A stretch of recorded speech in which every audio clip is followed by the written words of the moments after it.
Pernahkah kamu merasa atau pernah melihat hidup orang yang dahulunya aman-aman aja, ceria dan produktif, tapi sekarang dilihat-lihat mereka ini seperti hancur, seperti lesu, hilang motivasi, beda banget sama yang dulu. Nah, saya pernah mengamati seseorang yang hidupnya tiba-tiba berubah kayak gini. Karena saya ini suka ngobrol, akhirnya dia ini saya tanya, apa aja yang dia lakukan 2 tahun terakhir sebelum dia dapat penyakit kayak gini. Nah, setelah saya ngobrol, saya pun dapat gambaran apa yang bisa menyebabkan hidup dia bisa berubah kayak gini. Dan saya minta kamu jauhi hal-hal yang bisa bikin kamu hancur.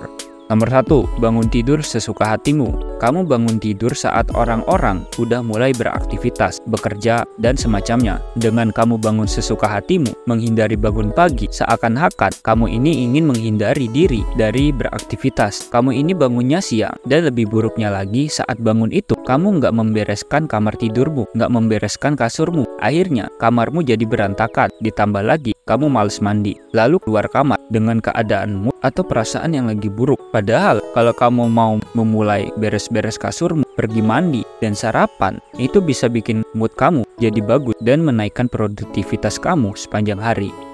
Yang kedua, membiarkan tempat jadi berantakan. Dalam hal ini, kita ambil contohnya kamar sekaligus ruang kerja kamu. Yang udah jelas, kamu lihat bahwa kamarmu ini berantakan, tapi kamu enggan atau malas buat merapikannya. Dengan kamu sengaja membiarkan ruangan ini berantakan, secara alam bawah sadar, kamu memposisikan dirimu untuk nggak melakukan apa-apa, alias mematikan produktivitas kamu. Bayangkan, jika kamu berada di tempat yang berantakan, pasti perasaan malas itu akan muncul. Dan saat kamu beristirahat di kamar yang berantakan, pasti pas istirahat diri kamu terasa nggak nyaman. Saat bekerja di tempat yang berantakan, pasti perasaan kamu akan jadi nggak karuan, yang pada akhirnya bikin diri kamu serba nggak nyaman.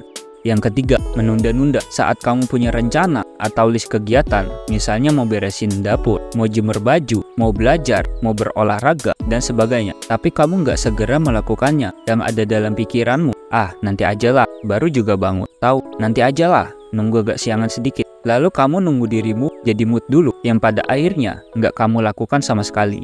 Yang keempat, sok sibuk, padahal sebenarnya nggak ada yang dikerjain.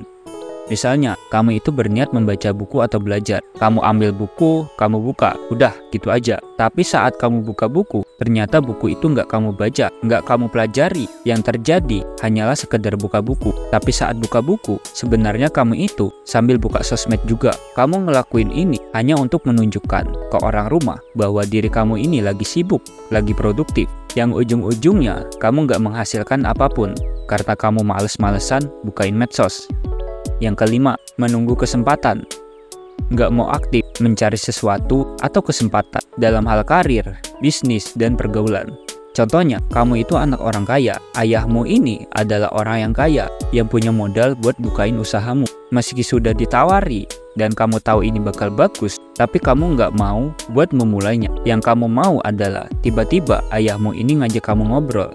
Terus dia nyuruh kamu, "Bang, kamu buka usaha B ya? Nanti caranya begini, kamu harus lakuin ini, nanti biar ayah yang modalin semuanya." Kalau dipikir-pikir, enak banget. Udah diarahin, modal dikasih, nggak mau bertindak atau berinisiatif sendiri. Maunya hanya dituntun dan diarahkan. Pada intinya, kamu hanya mau menunggu dan malas inisiatif. Nunggu ada yang nawarin pekerjaan. Nunggu ada yang nawarin bisnis. Nunggu ada pasangan perfect yang mau sama kamu. Kamu males, nggak mau ribet, nggak mau kerja keras buat dapetin kemauan kamu sendiri.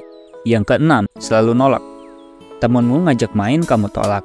Keluargamu ngajak liburan, kamu tolak. Dan kamu menolak semua ajakan itu dengan alasan bahwa kamu lagi sibuk. Kalau memang kamu lagi sibuk beneran, itu sih nggak apa-apa. Tapi kalau kamu cuma sok sibuk aja, nggak benar-benar mengerjakan kesibukan kamu, ya jangan. Kalau kamu memang bisa dan emang ada yang ngajakin buat ngelakuin sesuatu kegiatan apapun itu, ikuti aja.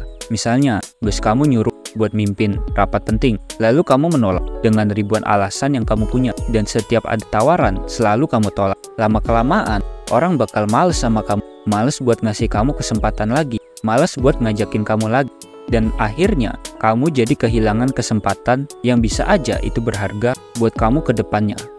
Nomor 7, curiga berlebihan. Hati-hati itu memang penting supaya hidupmu bisa lebih selamat. Tapi kalau kamu terlalu curiga ke orang lain, nganggap semua orang itu cuma mau ambil untungnya aja ke kamu, ini nggak baik. Kalau kamu selalu curiga, maka kamu akan merasa bahwa semua orang itu palsu dan jahat ke kamu. Nomor 8, pasrah dan putus asa. Udah tahu hidupmu ini terpuruk, udah tahu hidupmu ini lagi nggak bagus. Kamu hanya pasrah aja, nggak mau memperbaiki hidup kamu. Kamu pasrah dengan pikir, udahlah, emang gini takdirnya. Udahlah, biarin aja. Kamu takut buat mengubah hidup kamu, takut buat menghadapi rintangan yang akan terjadi ke depannya. Dampak buruknya, kamu jadi nggak mau berusaha, nggak mau kerja keras. Akhirnya, hidupmu nggak berkembang sama sekali. Nomor 9, memikirkan hal di luar kontrol. Kamu mau memulai usaha, takut gagal. Kamu mau bergaul, takut nggak cocok. Kamu mau nembak cewek, takut ditolak, dan sebagainya. Sampai kapan ini akan menghantui diri kamu kalau nggak kamu lawan? Dan contoh lagi, saat kamu berangkat kerja dan ternyata macet, kamu malah marah-marah, nyalah-nyalahin pengendara lain. Saat krisis ekonomi, bukannya usaha buat bertahan hidup di situasi ini, kamu malah nyalah-nyalahin negara dengan berkata nggak becus banget sih negara ini, pemerintah ini, dan lain sebagainya. Jadi fokuslah ke dalam diri kamu sendiri sepenuhnya, supaya dirimu ini lebih terarah. Seandainya bisnismu gagal, ya nggak apa-apa, kalau ada modal kan bisa coba lagi. Kalau dalam bergaul, kamu nggak diterima, kan bisa cari lingkungan lain yang lebih baik. Yang ke-9, menjadikan rasa takut sebagai motivasi. Sebenarnya, ini bisa bagus, bisa buruk. Kamu menjadikan rasa takutmu buat memaksakan diri kamu mengerjakan sesuatu yang menjadi goalmu. Misal, kalau kamu nggak ngerjain tugas, kamu berpikir bahwa kamu berpotensi akan dapat nilai jelek dan nggak lulus. Kalau kamu nggak olahraga, kemudian berpikir kamu akan dapat penyakit sendi di hari tua, atau lain sebagainya.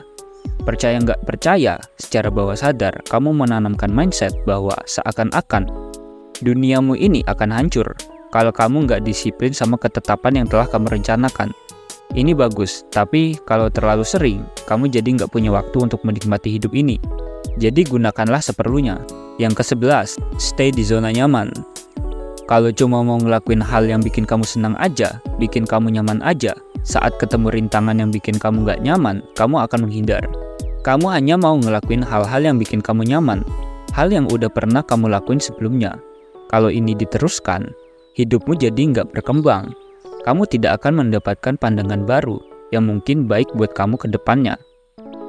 Nomor 12, kamu merasa dirimu spesial.